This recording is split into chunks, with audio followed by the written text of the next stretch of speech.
नमस्कार मंडळी, स्वागत आहे तुमचं आपल्या चॅनलमध्ये. तुम्ही पाहताय बाई तुझा आशीर्वाद या मालिकेचा 20 जुलैचा रिव्ह्यू. कालच्या भागात आपण पाहिलं की यशाने अवनीला खरं काय आहे त्याच्या बाबतीत ते सांगितलेलं असतं आणि आजच्या भागामध्ये देखील सुलक्षणाकडून आणखीन एक दांगट परिवाराबद्दल गोष्ट कळते. तसेच राजाकडून एक मोठी चूक होते. तर चला पाहूया आजचा भाग. तर सुरुवातीला आपण पाहतोय अवनी खूप रागावलेली असते. ती राजाला म्हणते, आर्किटेक्ट कोण असतं तुला माहिती आहे का? राजा काही बोलणार इतक्यात अवनी म्हणते, म्हणजे मी आर्किटेक्ट आहे, मी काय काम करते हे माहिती आहे का तुला? नाही माहिती. बरं, बिल्डर काय करतो? कॉन्ट्रॅक्टर आणि गवंडी? राजा काही बोलत नाही. त्याला कळतं की यशाने हिला सगळं सांगितलेलं आहे. तो जवळजवळ हळूहळू एक एक पाऊल मागे जात असतो. अवनी त्याच्या जवळ येते आणि म्हणते, अरे सॉरी, तुझा मोठा भाऊ कॉन्ट्रॅक्टर आहे ना? कॉन्ट्रॅक्टर कोण असतं हे माहिती असेल तुला. टेंडर कसं भरतात, कॉन्ट्रॅक्ट कसं घेतात, कॉस्ट एस्टिमेशन कसं करतात. आणि यशादादाचा तर 10 साईट चालू असतात ना, मोठी फर्म आहे ना त्याची. तर मुनी पुढे म्हणते, आणि जो आजचा इंटरव्ह्यू मिळाला तो देखील या यशादादाच्या ओळखीनेच मिळाला ना? राजा मान खाली घालूनच उभारलेला असतो. अवनी म्हणते, बरोबर आहे ना? राजा पुढे म्हणतो, अजून काय काय सांगितलंय यशादादानं तुम्हाला? अवनी म्हणते, काय काय म्हणजे? राजा, अजून काय आणि किती खोटं बोललायस तू माझ्याशी? यशादादाच्या कामाशिवाय अजून काही खोटं बोलला असेल ना राजा, तर आत्ताच सांगून टाका मला. अवनी पुढे म्हणते, घरी जेव्हा मी पहिल्यांदाच आले होते ना, तेव्हा मला डाऊट आलाच होता. मोठा भाऊ एवढा मोठा कॉन्ट्रॅक्टर आणि घराची ही अवस्था. पण वाटलं घराशी कदाचित तुमच्या सेंटिमेंट्स जोडले असतील ना. अरे एक नाही, 1000 प्रश्न पडले होते मला, पण माणसं चांगली होती ना, म्हणून काहीच बोलले नाहीये मी. अवनी पुढे म्हणते, अरे राजा, तुझ्या भरोशावर मी इथं राहतीये. अवनीच्या डोळ्यातून अश्रू येत असतात. अवनी म्हणते, का? कारण तुझ्यावर पूर्ण विश्वास आहे माझा, म्हणून राहतीये मी. तू ना माझ्या विश्वासाचा असा गैरफायदा घेशील असं वाटलं नव्हतं राजा मला. राजा पुढे म्हणतो, अहो मॅडम, मी जे खोटं बोललो ना त्याच्यासाठी एक कारण होतं. अवनी म्हणते, कसलं कारण? राजा म्हणतो, अहो मॅडम, तेव्हा तुम्ही तुमच्या घरी होता, असं तुम्ही आमच्या घरी येणार हे कुठं माहिती होतं मला? अवनी म्हणते, अरे ह्याला काय अर्थ आहे? राजा म्हणतो, अहो मॅडम, आहे अर्थ याला. अहो तुम्हाला समजणार नाही कदाचित. राजा खूप इमोशनल झालेला असतो. मग तो अवनीला पुढे म्हणायला लागतो, मी आहे ना लहानपणापासून बघत आलोय, आमच्या घरच्यांना ना कधी मानच मिळालेला नाहीये. अण्णांबद्दल कोणी कधी चांगलं बोललेलंच नाहीये, सतत वाईटच ऐकत आलोय आम्ही. आणि म्हणून अनोळखी माणसांसमोर बोलतो मी खोटं. निदान अनोळखी नजरेत तरी त्यांना मान मिळावा, आमच्या घराला आदर मिळावा, एवढंच आहे. त्या इमोशनमध्ये मी थोडं फेकलं हो, एवढंच. अवनी त्याला काहीही न बोलता त्याचं सगळं ऐकून घेत असते. राजा पुढे मग अवनीजवळ येऊन म्हणतो, अहो मला कुठं माहिती होतं की तुम्ही घरी येऊन हे सगळं पाहणार आहात. पण अवनीला राग येतो. अवनी म्हणते, म्हणून असं एवढं सगळं खोटं बोलायचं? अवनी पुढे म्हणते, तुला वाटतंय का तू खोटं बोलून तुझ्या घरच्यांचा मान वाढवतोयस? तर एक काम कर, खरं सांगताना यशादादाचा अरे चेहरा बघ जरासा. तुझ्या ना या सगळ्या खोट्या वागण्यामुळे मला एक खोटी आशा निर्माण झाली होती. मला वाटलं होतं एक चांगली नोकरी मिळेल, पण नाही, माझी तर आशीच मारली रे. अवनी पुढे म्हणते, यश आता कॉन्ट्रॅक्टर नसून गवंडी आहे, हा प्रॉब्लेम नाहीच आहे माझा. तू तुझ्या घरच्यांबद्दल खोटं बोलून तू फसवलंयस मला. राजा त्याची बाजू मांडत असतो. तो म्हणायला लागतो, अहो मॅडम, कुणीही माझ्या घरच्यांना कामावरून आणि राहण्यावरून कमी लेखू नये. अवनी म्हणते, म्हणून म्हणून का खोटं बोलायचं? अवनी पुढे म्हणते, मला नाही राहायचंय तुझ्यासोबत. पुढे मग ती रिक्षाला हात करते आणि रिक्षा थांबवते. रिक्षामध्ये बसून ती जात असते. राजा म्हणत असतो, हो मॅडम ऐका ना. अहो मॅडम, कुठं चाललाय तुम्ही? अवनी म्हणते त्या रिक्षावाल्याला, अहो चला काका तुम्ही. राजा म्हणतो, अहो कुठे चाललाय ते तरी सांगा. अवनी म्हणते, चालले अमेरिकेला. का? तूच फक्त खोटं बोलू शकतोस का? राजा तिला थांबवण्याचा प्रयत्न करत असतो. पण अवनी त्या रिक्षावाल्याला चला काका म्हणते आणि तिथून निघून जाते. राजा तिथेच थांबतो. तो खूप निराश झालेला असतो. पुढचा सीन पाण्याचा गॅरेजवरचा घेतलेला आहे. पायल तिथे रडत बसलेली असते. पायल खूप मोठ्याने रडत असते. ती पाण्याला म्हणते, पानू तू किती कठोर आहेस रे. तुला माझ्याबद्दल काहीच वाटत नाही ना? मी किती वेळा सांगितलं तुला, माझं तुझ्यावर खूप खूप खूप खरं प्रेम आहे. तुला ना, तू खूप खूप निर्दयी आहेस. पाण्या तिच्याकडे काही लक्ष देत नसतो. ते त्याचं त्याचं काम करत असतो. पायलला मोठमोठ्याने रडताना पाहून तिथे एक माणूस गाडी थांबवतो आणि तो पाण्याला विचारतो, काय रे, काय झालं हिला? पायल खूप रडत असते मोठमोठ्याने. ती नुसतं म्हणत असते, अहो दादा, ह्या मुलांना ना, या या या मुलांना ना, ती पुढं काहीच बोलत नसते. तो माणूस म्हणतो पाण्याला, ए काय केलंस रे तू? आणि त्याला म्हणायला लागतो, अहो काही नाही, ही उगीच रडून राहिली. अगं पाहिले, सांग ना काही नाही केलेलं म्हणून. तो माणूस म्हणायला लागतो, माहितीये मला, चांगली मुलगी दिसली की तुम्ही. ते मग आजूबाजूला अजून माणसं जमा व्हायला लागतात. पाण्या म्हणतो, हो काऊ, काय बोलताय तुम्ही? पाहिली आहे ना, नाटकं करून राहिली आहे. पहिले सांग ना ग, सांग ना, लोकांचा गैरसमज होऊन राहिलाय. तो माणूस म्हणायला लागतो, तू काय केल्याशिवाय का ती रडायला लागली अशीच? पायल फक्त रडतच असते आणि म्हणत असते, अहो दादा, पुढं काही बोलत नसते. पाण्या चिडतो आणि म्हणतो, ए पाहिले, बोल की पडदेशी. असं का करून राहिलेस ते? तुझ्या डोक्यात काय फरक पडून राहिलाय का? बोल ना काहीतरी. पायल काही बोलत नसते, ती फक्त रडतच असते. पाहिले, बोल ना काहीतरी, इथं लोक जमा होऊन राहिली आहेत. मग तो माणूस म्हणायला लागतो, त्याच्याकडे बघूनच वाटतंय हा तसलाच मुलगा आहे. संब्या लगेच समोर येतो आणि म्हणतो, ओ दादा, असला तसला काय? मी काही नाही केले हा. पाण्या परत पायलीला ओरडायला लागतं, ए पायदे, बोल की, तर लोक जमा होऊन ओरडायला लागलेत ना, काहीतरी बोल. मग पायली म्हणते, अहो अहो दादा, ह्या मुलाने आहे ना, माझा हार्ट ब्रेक केलंय. अजून पायल रडतच असते, खूप हुंदके देत असते ती. आणि मग पुढे ती रडत रडत तिथून निघून जाते. पायल निघून गेल्यानंतर तर माणसांना पाण्या म्हणायला लागतो, काय काय बघून राहिला तुम्ही माझ्या तोंडाकडं? काय काय बोलली ती? हार्ट ब्रेक झाला म्हणजे? हृदय तुटलं तिचं. दुसरं काय नाही केलं मी, कळलं का? आता निघा इथनं. मग पुढे पाहण्या तिथे जमा झालेल्या सगळ्या मुलांना, लोकांना घालवायला लागतो. "ए, चला ना, जा ना, तुम्हाला काय माईक द्यायला पाहिजे का आता?" झालं ते सगळ्यांना सांगायला. आणि मग तिथून हळूहळू सगळे निघून जातात. पायल तिचा फोन तिथेच विसरून गेलेली असते. मग संभ्या हाक मारायला लागतो, ओ वहिनी. पाण्यात आत येतो आणि म्हणतो, काय, ए संभ्या, काय बोलला तू? संभ्या फोन घेतो आणि म्हणतो, अरे त्यांचा त्यांचा फोन राहिलाय. पाण्या संभ्याच्या हातातनं फोन घेतो आणि म्हणतो, पाहिली, आता फोन स्विच ऑफच करून टाकतो. देतच नसतो मी आता तिला फोन. आता बघच तू, ना रहेगा बास ना रहेगी बासुरी. आता बसू दे, पिढ्याच जाईल माझ्या मागची. इकडे इकडे धन्याला खूप टेन्शन आलेलं असतो. तो फेरजाऱ्या मारत असतो. तो म्हणत असतो, रोज काही ना काहीतरी टेन्शन आहे या घरामध्ये. अशा नाही ना, माझाच बीपी वाढून राहणार आहे. इतक्यात पाण्या येतो.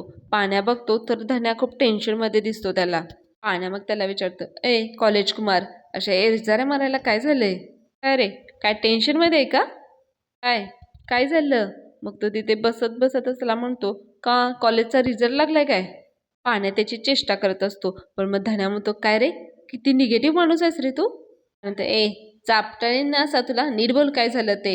धन्या म्हणतो, अरे दुपारी मी गेलो होतो कॉलेजला, एक लेक्चर कॅन्सल झालं म्हणून परत आलो. तर डबा नेला होता, तो डबा खायचा होता. मग पाण्या म्हणता, रे बाकीचं काय थापड पसारा सांगू नकोस ना, मुद्द्याचं काय आहे ते बोल. काय झालंय ना ते सांग.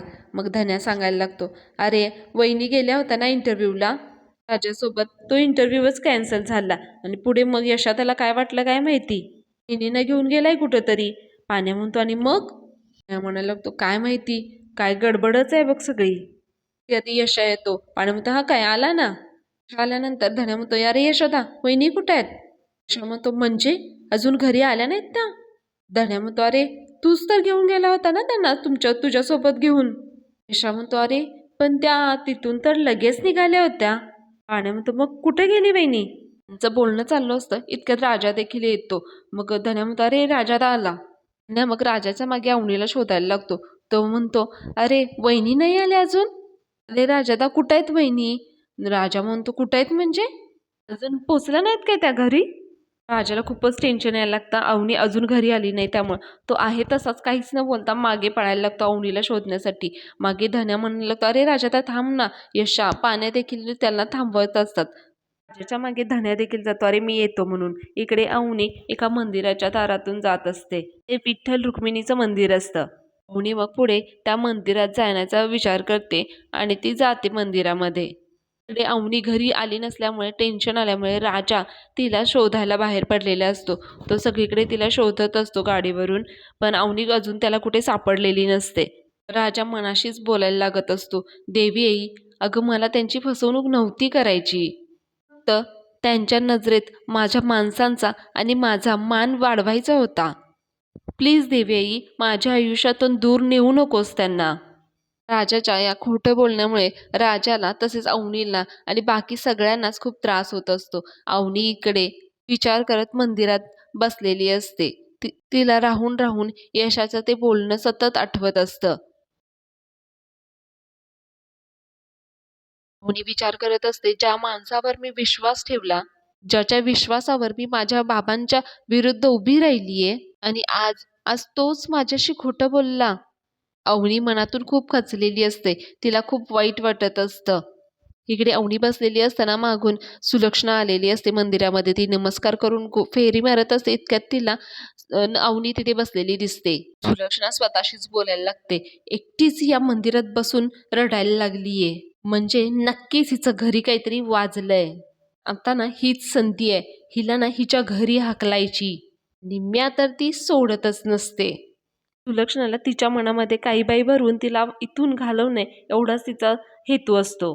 पुढे सुलक्षणा हळूच अवनीजवळ जाते आणि म्हणते, काय ग एकटीच बसून राहिलीस? सुलक्षणाचा आवाज ऐकून एकदम अवनी दचकते. सुलक्षणा पुढे म्हणते, अगं काय डांगटांची सून आहेस? म्हटलं 9चे 9 दिवस सरले आणि आता खरे रंगढंग समोर आले की काय तुझे डांगटांचे? तुझ्या समोर काय? काय ग?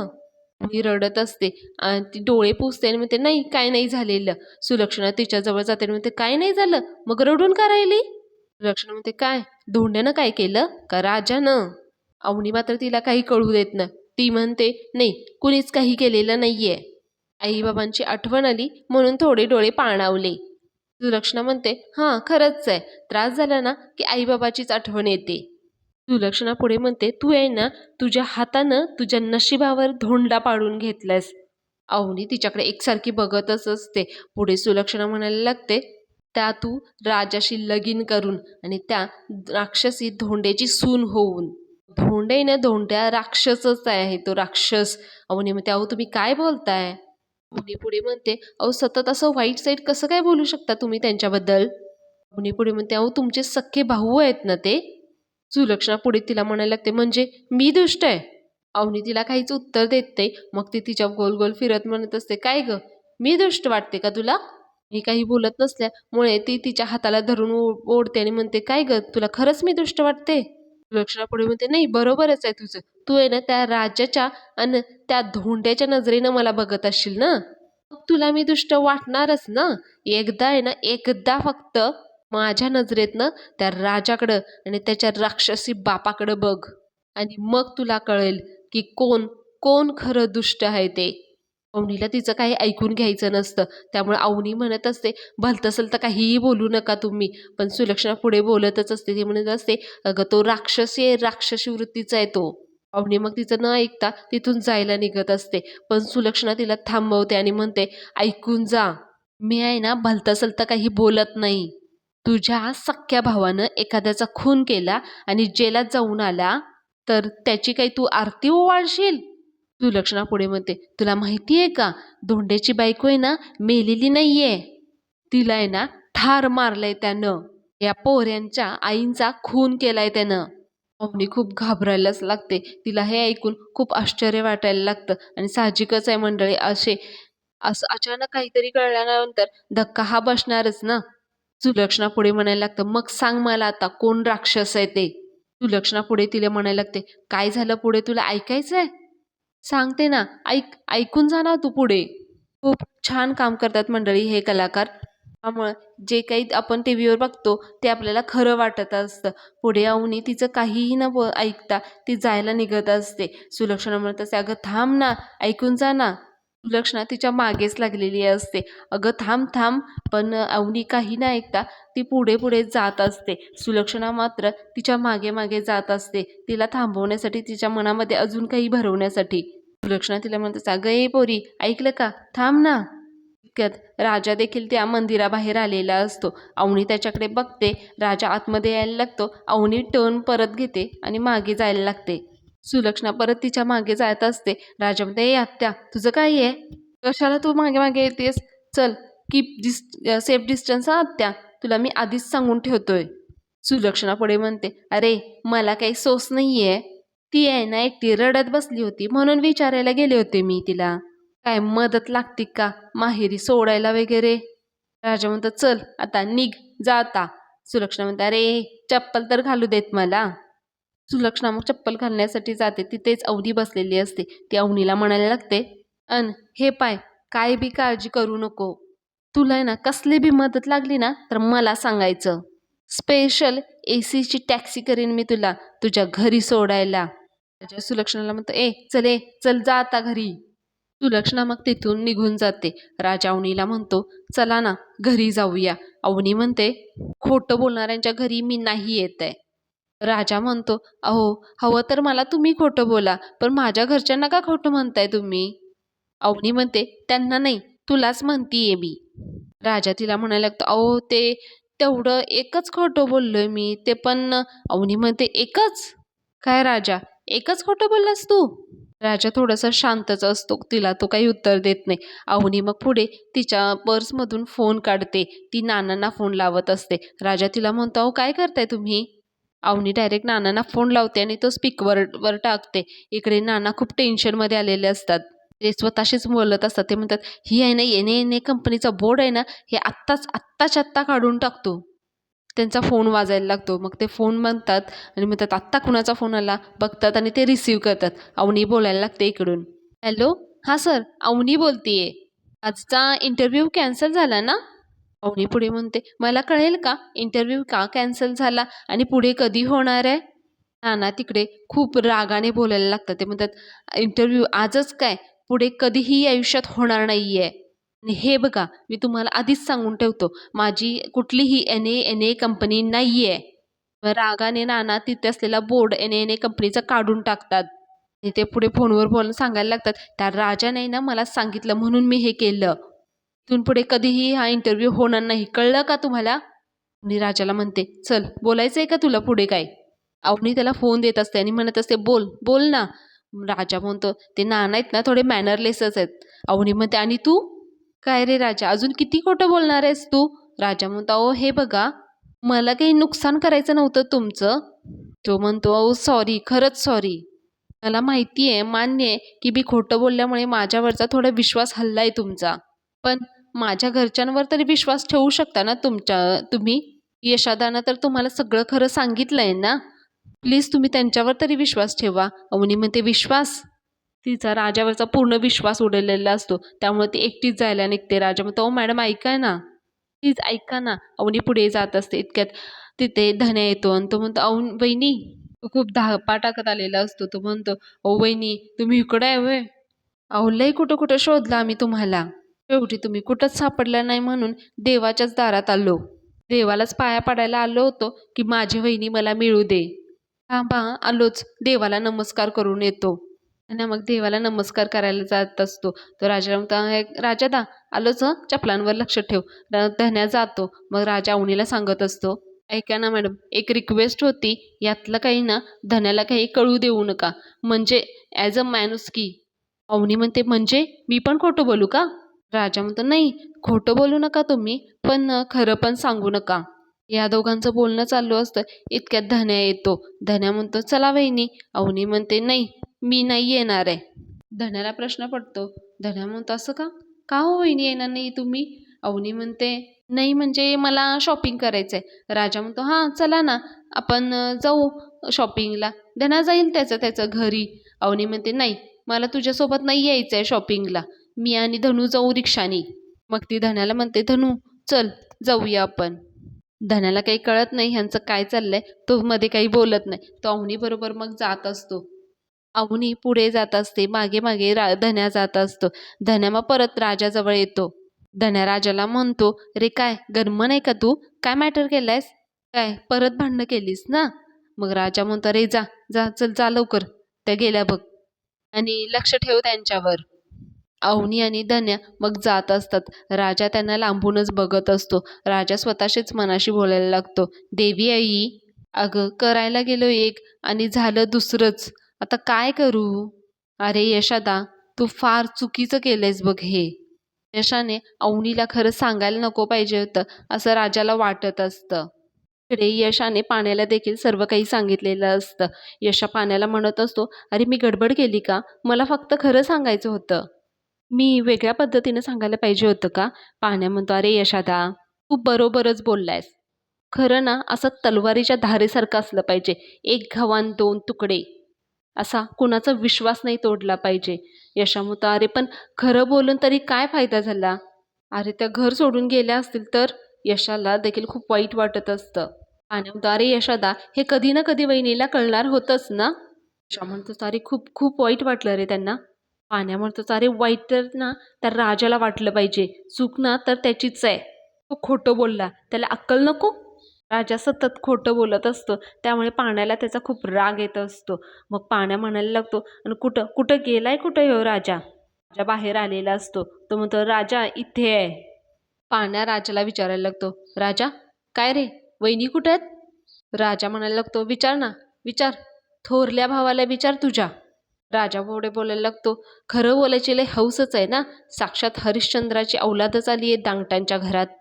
यशाला काही कळत नसतं. त्यानं खरं सांगून बरं केलंय की चुकीचं केलंय ते. राजा पुढे यशाला म्हणायला लागतो, "अरे दादा सांग ना, सांग ना काय केलंस तू? आता कशाला नजर चुकवतोयस तू?" राजा पुढे डॉमिनेट करत असतो जवळपास. यशाला म्हणत असतो, "अरे सांग, सांग ना काय बोललास तू मॅडमांना ते?" पाण्या म्हणतो, "अरे राजा, सगळं सांगितलंय यशोदानं मला. सगळंच सांगितलंय त्यानं मला. चोर ते चोर, वरती शिरजोर." पाण्यापुढे म्हणतो, "तू खोटं बोलणार आणि दोष यशोदाला देणार?" पाण्यापुढे म्हणतो, "अरे तूच घाण करून ठेवली आहेस सगळी ती." राजा म्हणत असतो, "अरे मी काही मुद्दाम नाही बोललेलो. अरे फ्लोमध्ये बोलून गेलोय मी." पाण्या म्हणतो, "अरे तू मला सांगतोयस आता? अरे तुला मी लहानपणापासून बघत आलोय. फ्लोमध्ये आयुष्यभर खोटं बोलत राहिलास तू. काय सांगितलंस यशोदाबद्दल? यशोदा कॉन्ट्रॅक्टर आहे. यशोदा कंपनीचा मालक आहे आणि काय 10-10 साईट्स आहेत म्हणून सांगितलंस? अरे बोल, अजून अजून अजून काय काय फेकलायस तू?" पाण्या खूप चिडलेला असतो. राजा आपलं एक्सप्लेनेशन द्यायचा प्रयत्न करत असतो, पण पाण्या त्याचं काय ऐकत नसतो. राजा म्हणत असतं, "अरे ते फ्लोमध्ये झालं." राजा एकदम त्याच्यावर ओरडतो आणि म्हणतो, "अरे तुला काही माहिती नाहीये रे, तू मध्ये काही बोलू नकोस." मग तो पाण्याला तिथेच ठेवतो आणि यशासमोर जातो आणि म्हणतो, "अरे यशादा, तुला त्या मॅडमांच्या समोर पचकायची काही गरज होती काय? मी काहीतरी आयडिया करून सांगितलं असतं ना त्यांना." यशा काहीच बोलत नसतो. पण पाण्याला राग आल्यामुळे राजा यशाला बाजूला सारतो आणि म्हणतो, "अरे आयडिया, आयडिया ती आयडियाच आहे ना, एक दिवस तुझी पूर्ण वाट लावून टाकणार आहे. तुझी आहे ना खोटं बोलायची सवयच नडली आहे राजा. तुझ्यामुळं आणि फक्त तुझ्यामुळं वहिनी घर सोडून निघून गेलीये." आणि राजाला पण पारा चढायला लागतो. राजा पाण्यावर ओरडायला लागतो आणि म्हणतो, "ए पाण्या, तू ना तुला काही माहिती नसतं ना, तू काही मध्ये बोलू नकोस हं." पाण्या म्हणतो, "अरे मध्ये मध्ये म्हणजे काय?" मग यशा त्याच्या दोघांवरही चिडतो आणि म्हणतो, "अरे भांडू नका रे." पाण्याला खूप राग आलेला असतो यशाला बोलल्यामुळं. पाण्या म्हणतो, "अरे यशादा, ह्यो तुला बोलतोय, तुला खोटं पाडतोय हा. अरे हा स्वतःच खोटं बोलतोय आणि तुलाच दोषी धरतोय हा." यशा दोघांनाही समजावण्याचा प्रयत्न करत असतो, पण ते दोघेही ऐकत नसतात. राजा पुढे म्हणतो, "अरे दोष नाही, अरे या घरात लग्न करून यायचं असलं तर थोडं खोटं बोलावं लागणार. तुम्हाला हे समजत का नाहीये?" आणि एकदम चिडतो आणि म्हणतो, "अरे मग करायचं नाही ना लग्न? नव्हतं ना खोटं बोलायचं? तुझ्या या खोट्या पायी एखाद्या पोरीचं आयुष्य बरबाद नाही ना करायचं?" राजा पुढे म्हणायला लागतो, "मी मी आयुष्य बरबाद केलं मॅडमांचं?" पाण्या म्हणतो, "होय होय, तुझ्यामुळं, फक्त तुझ्यामुळेच आयुष्य बरबाद झालं त्यांचं. तिनींची जिंदगी आहे ना तुझ्यामुळं खराब झालीये, तुझ्याचमुळं झालीये." यशा समजावत असतो राजाला पण, पण पाण्या एकदम पटकन बोलतो, "झेपत नाही तर करायचं नाही ना लग्न?" राजा मग एकदम त्याच्या अंगावर धावून जातो आणि म्हणतो, "काय मला झेपत नाही लग्न? काय बोलला तू?" पाण्यानं घाबरता त्याला म्हणतो, "तू जे ऐकलंस ना तेच बोललो मी." आणि मंडळी आजचा भाग इथेच संपलेला आहे. पुढील वेळेला एकदम खतरनाक आहे मंडळी. पुढील भागामध्ये आपण पाहतोय की राजाची आणि पाण्याची भांडणं सुरू असतात. यशा ते थांबवायला जात असतो, पण चुकून राजाकडून यशालाच कानाखाली मारली जाते. अवनी देखील तिथे आलेली असते, त्यामुळे ती देखील पाहते. अवनी राजाला म्हणायला लागते, "यशोदाला मारलंस तू? तुझ्यावर विश्वास ठेवून आले होते रे मी या घरात.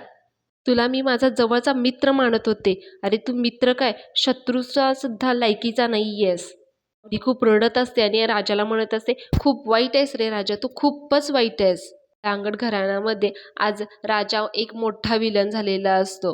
येणारे भाग खूप छान असणार आहेत मंडळी. आणि जर तुम्हाला आजचा रिव्ह्यू देखील आवडला असेल तर प्लीज आपल्या चॅनलला लाईक करा, शेअर करा, सबस्क्राईब करा. चला बाय.